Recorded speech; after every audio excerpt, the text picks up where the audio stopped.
بسم الله الرحمن الرحيم، والصلاة والسلام على أشرف المرسلين. سلام الله عليكم أحبابي في الله في هذا الدرس الجديد على قناتكم محور 1981 في الاثنان. سوف أحاول في هذا الدرس أن أصحح واحدة من المفاهيم الخاطئة المتعلقة ببعض التطبيقات التي نجدها في بلاي ستور، التطبيقات التي تعطي كلمة السر الخاصة ببعض الشبكات قانونيا، من دون الحاجة إلى الهجوم عليها أو اختراقها بهذا المفهوم. طبعا هذه التطبيقات التي يعتقدها ويعتبرها مجموعة من الإخوة الكرام كاذبة مع الأسف، رغم أنها تعتمد في وظيفتها وفي طريقة عملها على بعض الأدوات التي هي موجودة في بعض أنظمة التشغيل المعروفة، مثلا كتوزيعات ويفي سلاش إلى غير ذلك. بالتالي فسوف أحاول في هذا الدرس صراحة أن أعرفك على 4 أنواع من التطبيقات، وكيف تشتغل هذه التطبيقات حتى تأخذ فكرة حول هذا الموضوع، حتى تقوم بحذف تلك الفكرة الخاطئة التي تدور في رأسك حول هذه التطبيقات تعتبرها كاذبة. فأولى هذا النوع من التطبيقات أحبابي في الله، لو ضغطت وكتبت مثلا في بلاي ستور كلمة ويبس كونكت أو ويبس فقط مباشرة، ثم ضغطت على انتر، فسوف تجد نوع من التطبيقات الذي يعتمد على ثغرة الويبس للوصول إلى كلمة السر الخاص ببعض الشبكات. كيف ذلك؟ بأنه لا يقوم بعملية الهجوم بالطريقة التي نشاهدها مثلا في بعض أنظمة التشغيل كويفي سلاش إلى غير ذلك، عبر مثلا تجربة مجموعة من البين، ثم تجربة على مجموعة من البين إلى غير ذلك في الوقت الهجوم على الشبكة، ولكن هو يعتمد على 3 بين يتم استخراجها من خلال عملية حسابية على بعض الشبكات الضعيفة. سوف نشاهد ذلك صراحة، وأنا شخصيا نفع مع هذه الطريقة مع بعض الشبكات. سوف مثلا نقوم بتحميل هذا التطبيق الذي يدعى ويبس كونكت، سوف تجد بلاي ستور إذا كنت تريد تجربته، ثم نقوم بفتحه حتى نشاهد كيف يعمل ووظيفته أحبابي في الله. فبعد تسجيل الدخول إليه فقد تقوم بالضغط هنا على أساس عمل تحديث الشبكات، وسوف يقوم بإظهار جميع الشبكات التي فيها ثغرة الويبس في الراوتر الخاص بها. ولاحظ معي بأنه يقوم فقط بإظهار الشبكات التي تنتهي ب4 أحرف أحبابي في الله، وهذه الشبكات عادة تكون ضعيفة نوعا ما لحد ما. بالتالي فهذه الأداة يقوم باستخلاص، وهذا التطبيق يقوم باستخلاص واستخراج بعض 3 بين من المحتمل أن يكون هو البين الحقيقي الخاص بهذه الشبكات أحبابي في الله. بالتالي فمعروف بأنه يمكن لك الاتصال بالشبكة عبر البين، ثم يمكن لك أيضا الاتصال بها عبر كلمة السر. سوف أعطيكم نموذج مثلا هذا التطبيق، أو عفوا هذا الشبكة الثانية. فلاحظوا عند الضغط على فقط أي شبكة فيعطيك 3 بين. تقوم بتجربة البين الأول عبر الضغط على بروبار بين، أي تجربة البين، ثم ينتظر إذا سوف يتمكن التطبيق من الاتصال بهذه الشبكة عبر البين الذي قمت باختياره.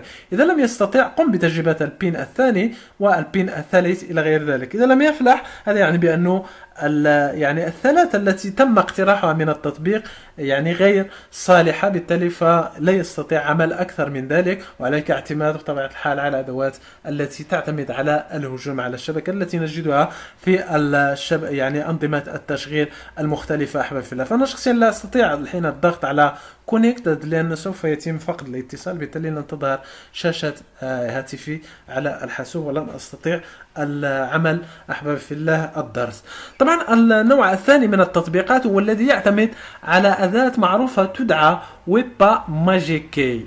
أداة ويبا ماجيكي في طريقة عملها فهي أولا تنفع مع التطبيقات مع الشبكات التي ينتهي الاس اي الخاص بها ب4 أحرف أو 4 أرقام أو 4 أحرف مخلوطة إن صح التعبير، والأرقام بنفس الشرح الذي سوف نتعرف عليه. سوف أشرح هذه النقاط. فمثلا لو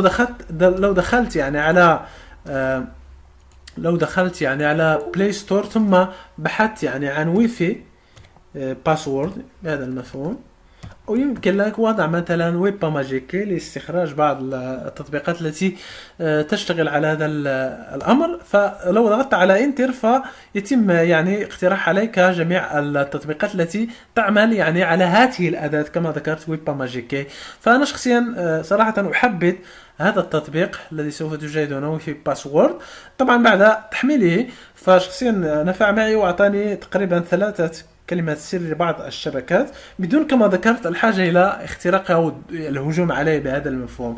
فيعني بعد فتح يعني التطبيق لاحظوا معي بأنه يعني تم تصنيف التطبيق أو يعني الشبكات بنوعين، شبكتين كما سوف تشاهدون عليهما اللون الأخضر وشبكات أخرى عليها اللون يعني الأبيض. الشبكتين التي سوف تجدهما عليهم اللون الأخضر هو الذي استطاع التطبيق الحصول على كلمة السر الخاص بها عبر عملية حسابية بالاعتماد كما ذكرت على أداة ويبا ماجيكي. بالتالي بالضغط عليها مباشرة سوف يعطيك يعني كلمة السر الخاص بها، ويمكن لك الضغط عليه ثم اكسبتار على أساس عمل كوبيار أو يعني نسخ كلمة السر. فسوف أعطيكم نموذج تذكروا جيدا هذا اسمها الشبكة. فسوف أذهب إلى أخص يعني السيتنج ثم إلى الواي فاي، وسوف أوريكم بأنه فعلا تمكنت من عمل كونكتد بهذه الشبكة من خلال يعني هذه التطبيق. فلاحظوا معي لن أستطيع الضغط على كونكتد لها لأنه سوف يتم فقط الاتصال بالشاشة شاشة هاتفي. بالتالي فسوف أعطيكم نموذج فقط. لاحظوا معي سوف أقوم بالضغط عليها. لاحظوا معي فعلي يعطيني خيار عمل كونكتد يعني الشبكة، ويعطيني يعني مثلا والبدار يعني نسيان هذا الشبكة. نسيان هذا الشبكة يعني بأنه تم عمل كونكتد معه يعني من قبل، وهذا يعني بأنه فعلا تم إدخال كلمة السر في الشبكة أحبابي في الله. نفس الشيء بالنسبة لهذا التطبيق الآخر أو الشبكة الأخرى، فتمكنت أيضا من الحصول على كلمة السر الخاص بها واستطيع الضغط على كونكتد بعد أن قمت بإدخال كلمة السر التي اقترح علي التطبيق كما سوف تشاهدون من هنا. فيعني لا أستطيع عمل كونكتد لأنه سوف تختفي شاشة هاتفي أحبابي في الله. بالتالي هذا التطبيق الثاني يعتمد على ويبا ماجيكي. ويبا ماجيكي لكي تقوم بالعملية حسابية للحصول على كلمة السر الخاصة فقط بالشبكة التي ينتهي الاس اي أو اسمها يعني ب4 أحرف. نوع آخر من التطبيقات التي نجدها في بلاي ستور، وإذا بحثت مثلا عن واي فاي ماب يعني كما سوف تشاهدون، سوف أضع مثلا واي فاي ماب كما تشاهدون ثم اضغط على انتر، سوف يظهر لك مجموعة من الشبكات كما تشاهدون كهذا عفوا يعني التطبيقات التي يعني تعتمد على يعني الوصول الى كلمة السر الخاص بالشبكة التي اختار يعني اصحابها مشاركتها مثلا مع اشخاص اخرون، هذا ان لم يقم بتغيير كلمة السر. فمثلا نموذج واي فاي ماب الذي يمكن لك البحث عليه في بلاي ستور سوف عليه بعض يعني الروابط اسفل الفيديو. عندما سوف تقوم بفتح هذا التطبيق فيعطيك اولا يجب عليك تفعيل الجي بي اس على هاتفك، فيعطيك المكان الذي أنت شخصيا متواجد فيه، ثم بتقريب يعني الشاشة كما سوف تشاهدون يمكن لك مثلا الضغط على أي يعني أي شبكة، مثلا هذه الشبكة كما سوف تشاهدون التي هي قريبة مني تقريبا يقول لك بأنها 4 متر يعني بعيدة عنك، والضغط عليها لاحظوا معي بأنه يعطيك يعني كلمة السر الخاص بها.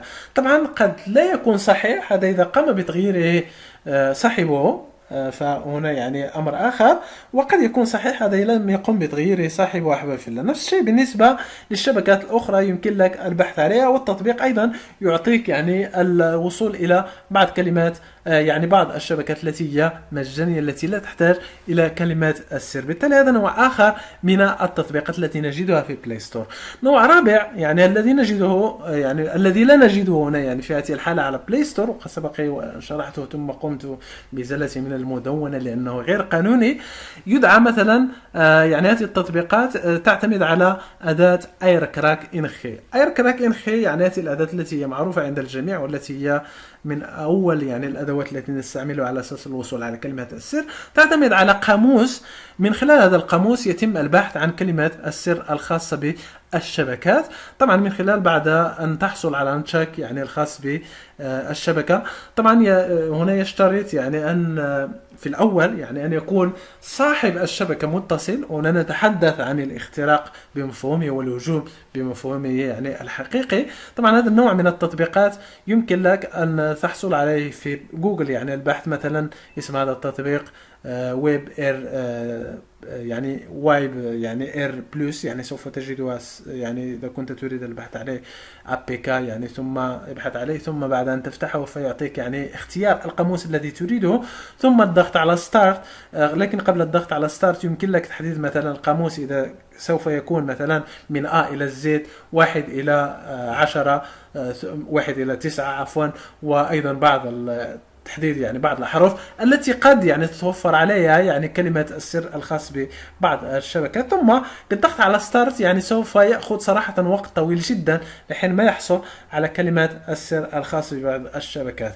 طبعا نوع آخر من التطبيقات التي نجدها في بلاي ستور، هذا إذا كنت تريد استرجاع كلمة السر الخاص ببعض الشبكات التي اتصلت بها سابقا، يعني مثال على ذلك ويفي كي ريكوفري، يعني هذا نتحدث فقط استخراج يعني كلمة السر الخاصة ببعض الشبكات. لاحظوا معي ما شاء الله أنا شخصيا في أي مكان أذهب إليه يعني باستعمال كما ذكرت هذه التطبيقات، يعني فلا استعمل أي نظام تشغيل آخر، فقط بهاتفي عندما أذهب إلى مكان معين أحاول أجرب. ولاحظوا معي هذه الشبكات جميعا التي قمت بالاتصال بها في أماكن مختلفة، وهذا الباسورد الخاص بها إذا كنت تريد استرجاع يعني الباسوردات الخاصة بالشبكة التي قمت بالاتصال بها مسبقا.